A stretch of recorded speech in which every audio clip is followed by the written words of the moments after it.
So hello friend, welcome to innovative educational talks. आज गोटे सुंदर विषय आप जानीपर सुंदर टॉपिक विषय ता हूँ जोटा कि आप नेशनल फ्रूट हिसाब से आम भारत नेशनल फ्रूट हिसाब से जाऊँगी आंब। आज गोटे स्पेशल डिस्कशन आम करवा। आंब हूँ भारत जातीय फल, आप समस्त मत जानते किसी इनफॉरमेशन नॉलेज मुझे शेयर करने चाहिए। आउ सही आंब आम भारत संस्कृति सह ओतप्रोत भाव जड़ित आम समस्त प्रिय फल हिसाब से आम कहीपर आंब को आम ग्रहण कर। हिंदू परंपरार प्रति शुभ कार्य आंब पत्र को खोजा जाए। कलश बसवा ठार तोरण बांधिया पर्यंत कंचा और पाचिला आंब खाद्य रूप में व्यवहार कर। भारतीय चित्रकला आंब कषि डिजाइन बहुल भाव में आदृत होता है। काश्मीर और पारस्य चित्रकला आंब कषिर महत्व रही। आंबर मधुर स्वादर आकर्षण साधारण मनीष समेत बहु मनीषी यथा प्राचीन कवि कालिदास, ग्रीक वीर अलेक्जेंडर और महान बौद्ध सन्यास हुएन्सा कहीं भी बाद पड़ी ना। यह भारतर प्रत्येक राज्य में देखा मिले। आंब कंचा थे खाया खटा लगी और पाचिला स्वादिया लगी है। जदि आम इतिहास कथा कहबा, इंग्राजी में आंबर नाम मैंगो। यही नाम पोर्तुगीज मैंग शब्द आसी। यार मूल नाम मलयालम भाषा उत्पन्न होती। पोर्तुगीज मैंने आंब को मांगा नाम भारत को नहीं यूरोप में परिचित कराई। मांगा भारतर मूल शब्द गठित होता प्रथम विदेशी शब्द बोली विश्वास करा जाए, कारण प्राय 15 शताब्दी बेलू फ्रांस शब्दकोश यही शब्द देखा मिलूँ। जदि आम प्रकार कथा चिंता करिया, पृथ्वी में प्राय 100 रु ऊर्ध्व प्रकार आंब देखा मिलता है और सेमानकर आकार, आकृति, रंग और महक स्वाद भिन्न भिन्न होता है। जनप्रिय और बहु आदृत किस्म भितर प्रमुख होची आल्फानस, बैगणपल्ली, तोटापल्ली, आम्रपल्ली, आखुरस, नीलम, दसारी, लेंगड़ा और सिंदूरमुंडी आदि प्रमुख। तन्मध्य आल्फानोस जोटा कि आम कहीपर यही किस्म आंब भितर बहुत श्रेष्ठ बोली विवेचना करा जाए। आमर मधुर बास्ना, उत्तम स्वाद, रसालपण भली दिव्य गुण हेतु देवता मानकर प्रिय फल बोली अभिहित करा जायछि। आउ जदि आम स्पेशल कहवा जे गछ क्यों जगार बेसिकाली देखा जाए, पहाड़िया, समतल आदि सबु स्थान में आम गछ बढ़ी पारे। बहु वर्ष जाए बंचुवा आम गचर उच्चता प्राय 35 ରୁ 40 मीटर होता है एवं गोटे आंब गछ पाखापाखि 300 वर्ष जाए बंचीबार जना जाए। गचर चेर माटी भर को प्राय 6 मीटर पर्यंत जा माटी को जाबड़ी धरी थाए। प्रधान चेर और प्रधान कांड को अनेक शाखा प्रशाख मिली थाए। पत्र गुड़िक कौन अवस्था गोलापी, लाल, ईषत हलदिया हो शेष में गाढ़ सबुज वर्ण धारण करए। पत्र सब एकांतर भाव डेम्फे सज ही रही था। आंब गचर फूल को बौल कहुए। पत्र उठे डालर अग्रभाग ईषत हलदिया धड़ा मिशा रंगर बौल देखा जाए। पेंथा पेंथा हो आंब बौलर आकार तलु उपर आड़ को वृद्धि पाई थाए। बौलिबा समय यार सुगंधर चतुर्दिग महकी उठी थाए। प्रत्येक फूलर 5टी लेखाएं पाखुड़ा थाए। बौल बुद्धिप्राप्त हो परागण हेले आंब कषि धरे। सबु बौलर आंब कषि धरी पारे नहीं। विभिन्न कारणों अधिकांश बौल गचर झरी पड़ता है। प्राय फेब्रुआरी शेष मार्च मास आरंभ बेलू आंब कषि धरे और बढ़ा लगी थाए। कषि बड़ हो पाकल होबार 2-3 मास समय लगी थाए। आंब फल एप्रिल मासरे बजार में आम मिली थाए। आजिकल जैव प्रजुक्ति विद्यार प्रभाव में आंबर बुद्धि, पाचिबा और प्राप्त होबार समय ढेर परिवर्तन होइछि।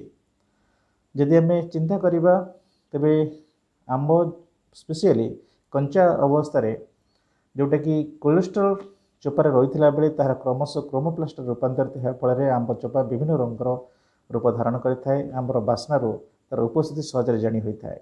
आमर प्रधानतः 3टी अंश रही। बाहर चोपा, मध्यवर्ती रसाल अंश और भीतर कठिन टाकुआ। साधारणतः रसाल अंशटी को खिया जाए। आमर स्वाद और गंध यही मझीर रसाल अंश जना पड़ता है। यही रसाल अंश सूता भली तंतुगुड़ी थाए जहाँ टाकुआ सह लगी रही थाए। सेगुड़िक मझिरे मझिरे मिठा रस भर्ती हो रही थाए। टाकुआ भितर नरम कोइली थाए। यही आंब गचर प्रजनन अंश। पाकल आंबर शुखिला टाकुआ को पोतीदेले गजा भारी नूतन उद्भिद सृष्टि होता है। विभिन्न आंबर आकार भिन्न भिन्न। यह 7 ରୁ 12 सेंटीमीटर ओसार और 5 ରୁ 15 सेंटीमीटर पर्यंत लंबा होता बेले ओजन 50 ग्राम आरंभ कर 2.5 किलोग्राम पर्यंत हो पारे। देशी किस्म आंब अपेक्षाकृत छोट आकार होता है।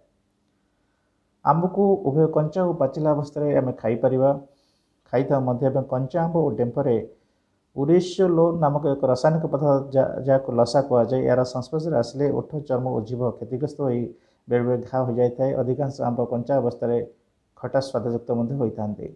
आंबर प्रचुर परिमाण खाद्यसार जीविका रही। विटामिन ए, सी, ई छड़ा विटामिन B6 तथा बी उपादान और विटामिन के रही। या छड़ा आंब रसरे पॉलीफेनॉल पोटासियम तांबा कैरोटीनॉइड्स ओमेगा 3 स्नेहाम्ल एवं प्राय 17 प्रकार जैव रासायनिक पदार्थ रही सेगुड़ी मध्य रही beta carotene Lutyens alpha carotene इत्यादि ता सहित पाचिला आंबर विभिन्न खाद्यसार और विटामिन हाराहारी परिमाण जब 100 ग्राम रसरे आम नहीं पार कार्बोहाइड्रेट 17 ग्राम शर्करा 14.8 ग्राम स्नेहसार 0.27 ग्राम तंतु अंश 1.8 gram protein 0.51 gram vitamin A B1 B2 B3 B5 B6 C E K 0.37 gram beta carotene 14.03 ग्राम तंबा और अन्य धातु लवण 45.7 मिलीग्राम और calcium 20 milligram magnesium 18 milligram potassium 300 milligram cholesterol आउ संतृप्त स्नेहाम्ल प्राय ना कहले चले। ये सर्वे जना पड़ी जदि आम चिंता करवा आंबर बहुल परिमाण में भारत में उत्पादित होता है एवं आम चाष कर पृथ्वीर 10टी प्रमुख देश मध्य प्राय 80% आंब उत्पादित भारत में होता है। आंब उत्पादन कर 5टी प्रमुख राष्ट्र हाराहारी उत्पादन जदि आम कह 2007 सर्वे अनुसार भारत 1 नंबर थिला बेले China 2 number Mexico 3 number Indonesia 4 और थाईलैंड 5म स्थान रही एवं यह साधारणतः खरादिने पाचि थाए जोटा कि आंब स्वतंत्र स्वाद गंध बहुल मात्रा उत्पादन फल मान भितर राजा बोली कहुए। आंब भारतीय फल और भारत आरंभ होता बर्तमान पृथ्वीर विभिन्न स्थान में आंब चाष कर ख्रीष्टपूर्व 4-5 शताब्दी यह भारत उपमहादेश रही जनाई। भारत व्यतीत पूर्व एशिया पूर्व आफ्रिका ब्राजिल वेस्टइंडीज मेक्सिको मगासुटी प्रथम मध्य प्राचीन आंब गछ देखा मिलता है। कुहुड़ी बिन अपेक्षाकृत उष्म जलवायु यह भल भाव बढ़ी पारे। एत व्यतीत चीन अमेरिका ऑस्ट्रेलिया बांग्लादेश फिलिपाइंस और पाकिस्तान आंब चाषर प्रसार घटी। साधारणतः टाकुआर गज सृष्टि हो नूतन आंब उद्भिद सृष्टि हुआ बेले कलमीकरण पद्धति विभिन्न नूतन किस्म आंब चारा उत्पादन कर चाषी मैंने आंब चाष करने सहित लाभवान होता। ओडिशार काशीपुर अंचल बहुल भाव में आमरपल्ली आंब चाष कर सहित अल्फानस आंब भारतीय बंधुतार प्रतीक रूपे प्रतिवर्ष पाकिस्तान को पठा जाए। अमेरिकार फ्लोरिडा उत्पादित होता टमी आर्टिकेन्स किस्म ऑस्ट्रेलिया उत्पादित होता आटू किस्म आंब धीरे धीरे विश्व बजार को प्रभावित कर लगी। फ्लोरिडार उत्पादित कंडो नामक एक बामन जातिर आंब जनप्रियता हासिल कर। थाईलैंड बांग्लादेश पाकिस्तान और भारत केतेक अंशे चोको अनान नामक एक रसाल स्वादिष्ट आंब चाष कर उत्कृष्ट हेतु यह महु आंब बोली कहुए। आउ स्पेशली जब उपादेयता कथा चिंता करवा आंब चबर थी पॉलीफेनॉल्स कैंसर और पेरोस्टेट ग्रैंड वृद्धि व्याधि औषध प्रस्तुत होता है। आम रस बयस प्रतिरोधक एंटीऑक्सीडेंट और रक्त परिष्कारक गुणक रही। आम रस सामान्य अम्लयुक्त और कैलोरी विहीन होता मेधाहास कर सहायक होता है। आम रसर औषधीय गुण हृत्पिंड और मस्तिष्क को सुस्थ रखा सह चर्म को उज्जवल और कोमल रखि थाए। विटामिन ई धातव लवण पुष्टि प्रदान करें।